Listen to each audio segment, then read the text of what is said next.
नमस्कार साथियों, एक बार पुनः आपका साइकोलॉजी की क्लास में स्वागत है।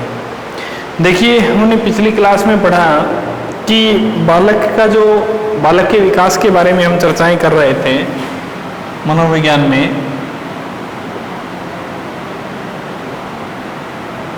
मनोविज्ञान में हम पढ़ रहे थे बाल विकास के बारे में।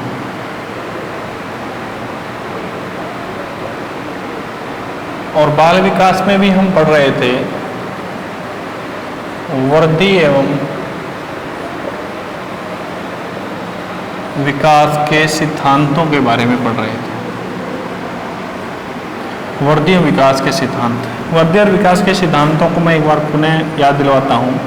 पहला है समान प्रतिमान का सिद्धांत। दूसरा हमारा सामान्य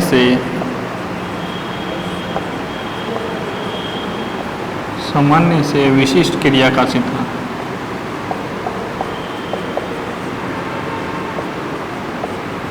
तीसरा है हमारा परस्पर संबंध का सिद्धांत। उसके बाद में है हमारा विभिन्नताओं का सिद्धांत। विभिन्नताओं का सिद्धांत। उसके बाद में है हमारा चक्राकार विकास का सिद्धांत। इसे हम कहते हैं वर्तुलाकार विकास का सिद्धांत। उसके बाद में है हमारा निरंतरता का। ये सिद्धांत रखे जाते हैं वृद्धि और विकास। बाल विकास में एक टॉपिक है वृद्धि और विकास, और वृद्धि और विकास के सिद्धांतों में इन्हीं सिद्धांतों के बारे में चर्चाएं की जाती है। हमने चर्चाएं कर ली थी कुछ सिद्धांतों के बारे में। एक सिद्धांत और रह गया हमारा, शायद एक सिद्धांत है हमारा दिशा का सिद्धांत। दिशा का सिद्धांत। समान प्रतिमान के सिद्धांत के बारे में हमने चर्चाएं कर ली थी कि प्राणी का जो विकास है वो समान प्रतिमान यानी मॉडल क्या है, मॉडल के रूप में जैसे जिस प्रजाति के होंगे वैसी प्रजाति के जीव, पशु, पक्षी या मानव उत्पत्ति होगी। उसके बाद में सामान्य से विशिष्ट क्रिया का सिद्धांत। पहले कौन सी क्रियाएं हैं? पहले सरल क्रियाएं की जाएंगी, उसके बाद कठिन क्रियाएं, यानी किसके आधार पे? शिक्षण सूत्रों के आधार पे। शिक्षण सूत्रों के आधार पे। उसके बाद में परस्पर संबंध का सिद्धांत। परस्पर संबंध के सिद्धांत के बारे में हम पढ़ रहे थे।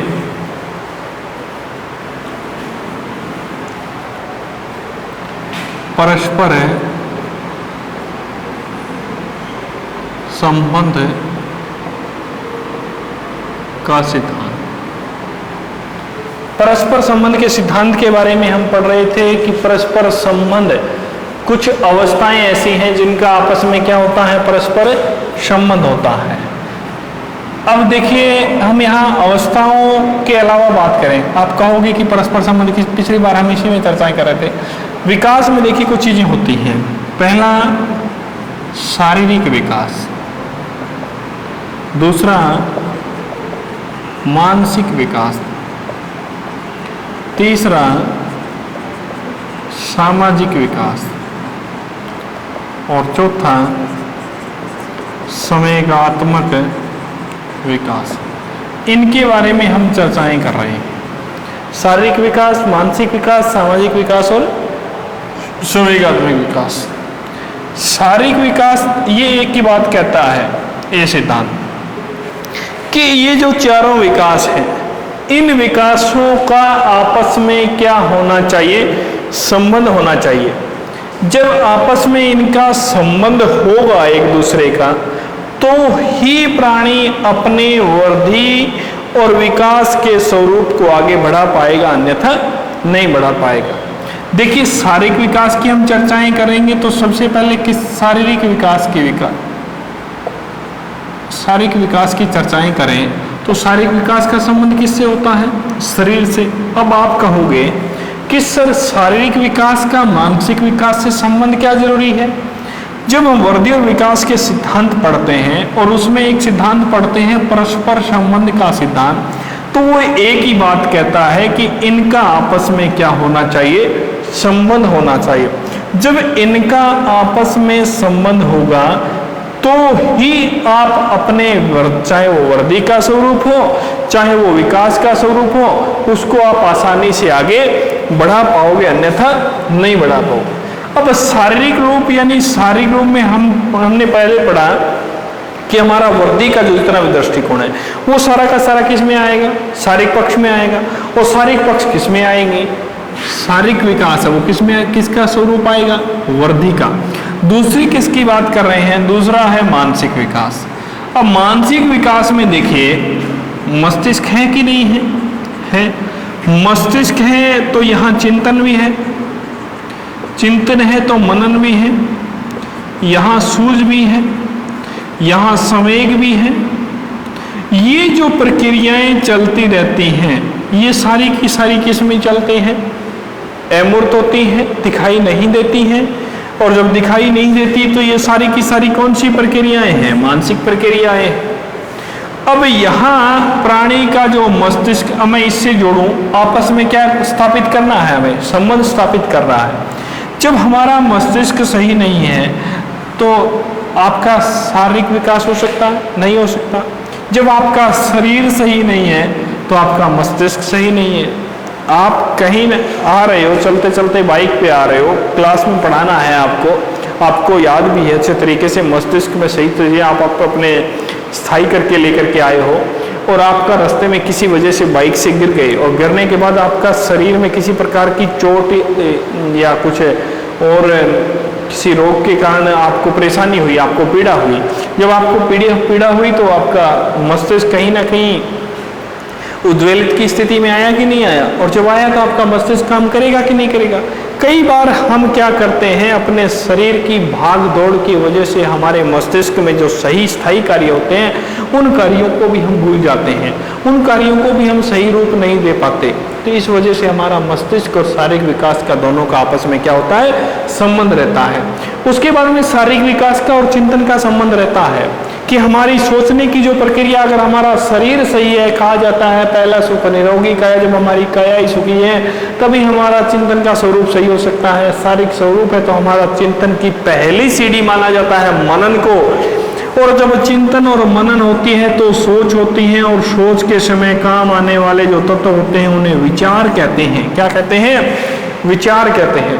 तो ये चीज हमारी जरूरी है। अब जब ये चीजें इन आपस में संबंध है तो सामाजिक स्वरूप, अब प्राणी एक ऐसा है जिसका सामाजिक विकास में आपस में सब, कहने का मतलब वही शारीरिक विकास, मानसिक विकास, संवेगात्मक विकास, इनका आपस में अगर संबंध होगा तो ही प्राणी आगे अपने, चाहे वो वृद्धि का स्वरूप हो चाहे विकास का स्वरूप हो, तो ही वो अपने विकास को आगे बढ़ा सकता है। सामाजिक विकास में मैंने कहा कि एक ऐसा प्राणी है जो अपने समाज उसे स्वीकार नहीं करता, और समाज उसे स्वीकार नहीं करता तो उसका मस्तिष्क काम नहीं करेगा, क्योंकि उससे परेशानी किसकी रहेगी, वो समाज की रहेगी। और समाज उसे तोड़ने का काम कर रहा है बार बार, समाज उसे स्वीकार नहीं कर रहा है, समाज उसे बार बार दुत्कार रहा है कि तूने ऐसा किया। अब उसके मस्तिष्क में सारे दिन बातें किसकी हैं, समाज की हैं। तो उसका सामाजिक विकास सही नहीं है तो उसका मानसिक नहीं है, और मानसिक नहीं है तो उसका शारीरिक नहीं है। बोलो साथियों, आपस में संबंध है कि नहीं। अगला कौन सा है, संवेगात्मक। संवेगों के बारे में हम इनके तुरंत बाद में हम चर्चाएं करेंगे। वैसे भी मैं आपको थोड़ा बहुत बता देता हूँ संवेगों के बारे में। देखिए, संवेगों बार बार संवेगात्मक स्वरूप आ जाता है, हम इसकी चर्चाएं कर लेते हैं। आपको बीच में संवेग आपके आने के कारण बीच में बताया जा रहा है। संवेग को इंग्लिश में इमोशन कहते हैं। इमोशन शब्द लैटिन भाषा के इमोरी से बना है।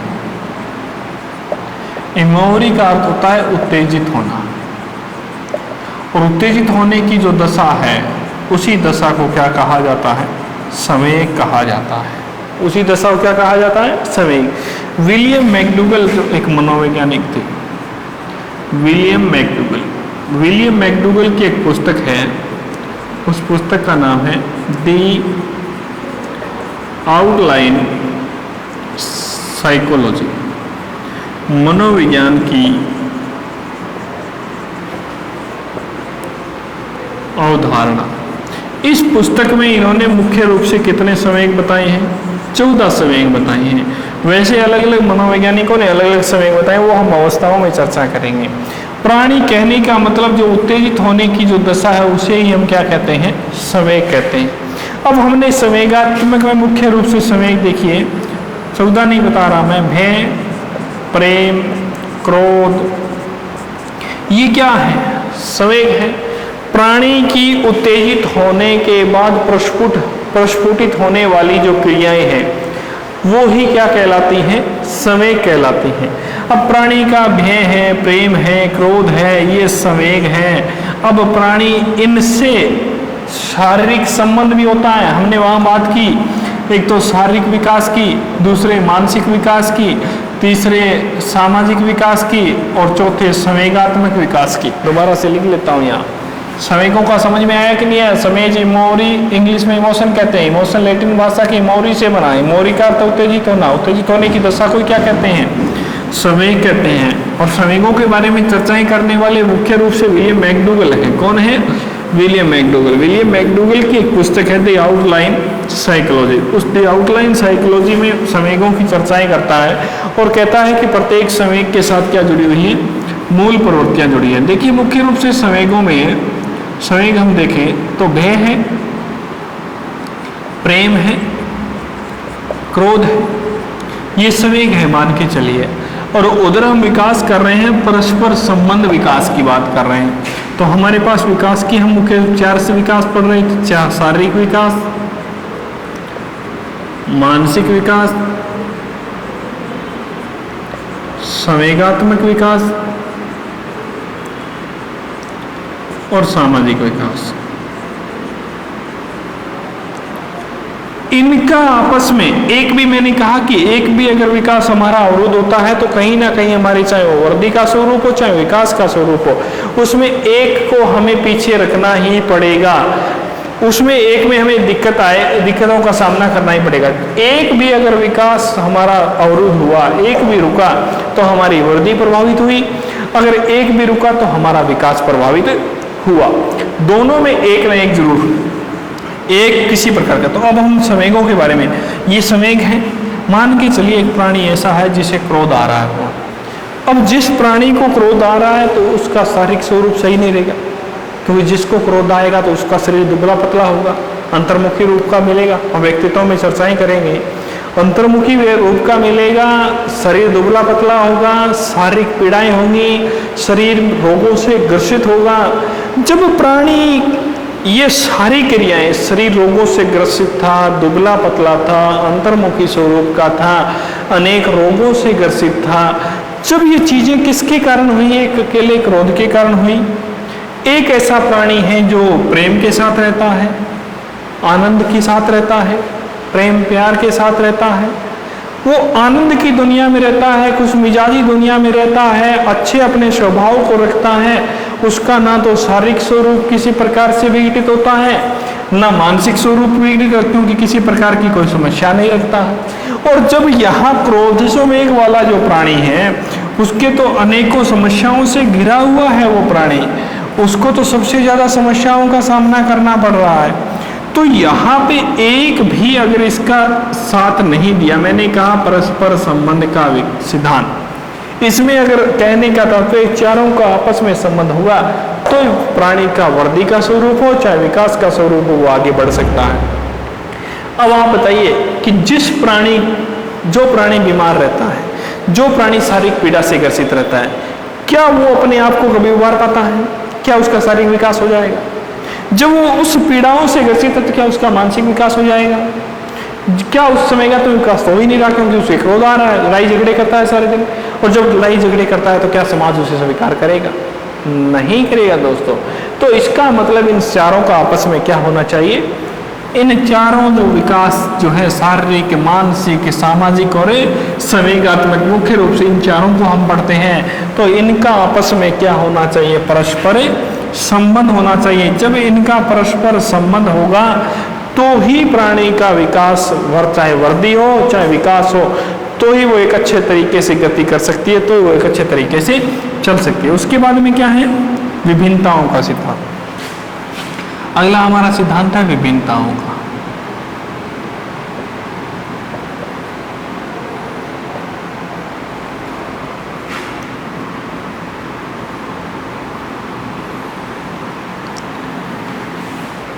विभिन्नताओं के सिद्धांत में देखिए, विभिन्नताओं के सिद्धांत में ये कहता है वृद्धि और विकास जो है वो विभिन्नताएं लिए रहता है।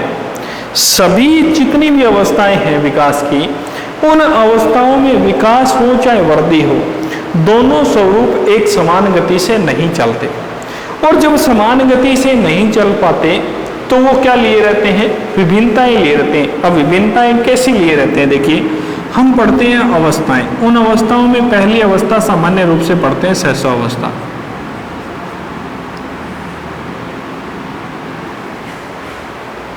पहली हमारी कौन सी है, सहसो अवस्था।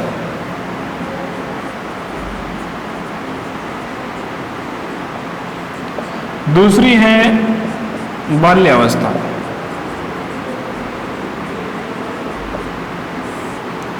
तीसरी है किशोरावस्था। और एक है हमारी प्रौढ़ावस्था। ये अवस्थाएं हैं, मान के चलिए। अब इन अवस्थाओं में किस किस प्रकार की विभिन्नता लिए रहता है, ये देखिए किस किस प्रकार की विभिन्नताएं होती हैं। पहली है सहसावस्था, सामान्य मत हम इसके अंदर मानते हैं, ये हमारे हैं सामान्य मत। 0 से, या मैं यहां लिखूं जन्म से 6 वर्ष,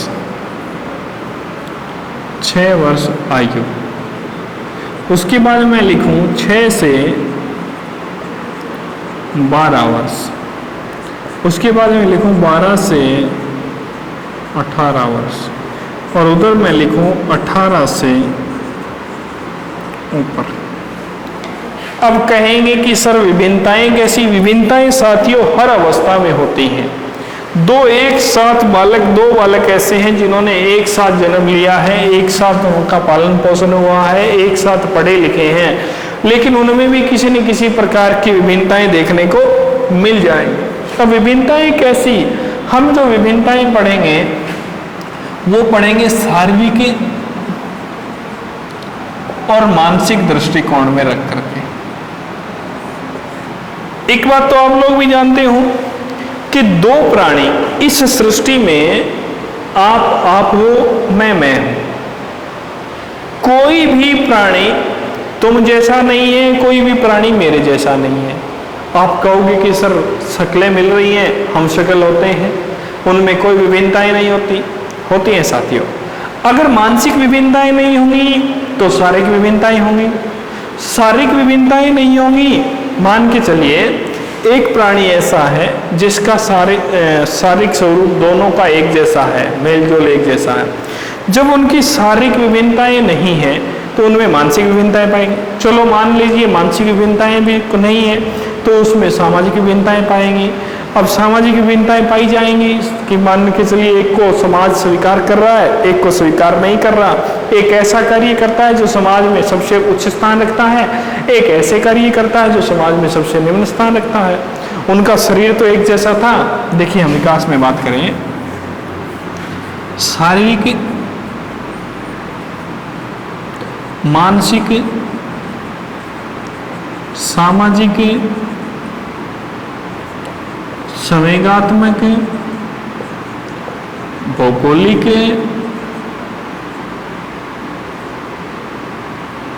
सांस्कृतिक, किसी न किसी रूप में देख, बुद्धि से संबंधित, वातावरण से संबंधित, शैक्षिक स्वरूप से संबंधित, इनमें देखिए विभिन्नताओं के सिद्धांत। और मैंने कहा कि एक प्राणी का 2 प्राणी हैं, ये 2 प्राणी हैं, मान के चलिए एक जैसे हैं, आपको एक जैसे दिखाई दे रहे हैं, इनका शरीर एक जैसा है, तो कहीं ना कहीं उनमें मस्तिष्क में सोचने समझने की, चिंतन मनन करने की प्रक्रियाएं, सूझ करने की क्रियाएं अलग अलग होगी। जब ये भी मान के चलिए आप कह रहे हो कि ये भी सेम है, तो कहीं ना कहीं सामाजिक जो स्वरूप है वो अलग होगा। मैंने कहा कि एक ऐसा प्राणी है जिसको समाज स्वीकार करता है, एक ऐसा है जिसको समाज स्वीकार नहीं करता। अगर ये भी सही है तो मान के चलिए उसमें संवेगों के रूप में कहीं ना कहीं भिन्नता मिलेगी। एक ऐसा है जो हंसी मजाक करता है, एक ऐसा है जो कभी भी हंसी मजाक सहने नहीं करता। उसे जैसे ही थोड़ा बहुत कुछ कह दिया जाता है तो उसके संवेग उग्र हो जाते हैं। एक ऐसा है जो अपने संवेगों को कभी भी उग्र नहीं करता है। तो संवेगात्मक विकास में कहीं ना कहीं भिन्नता मिल जाएंगे।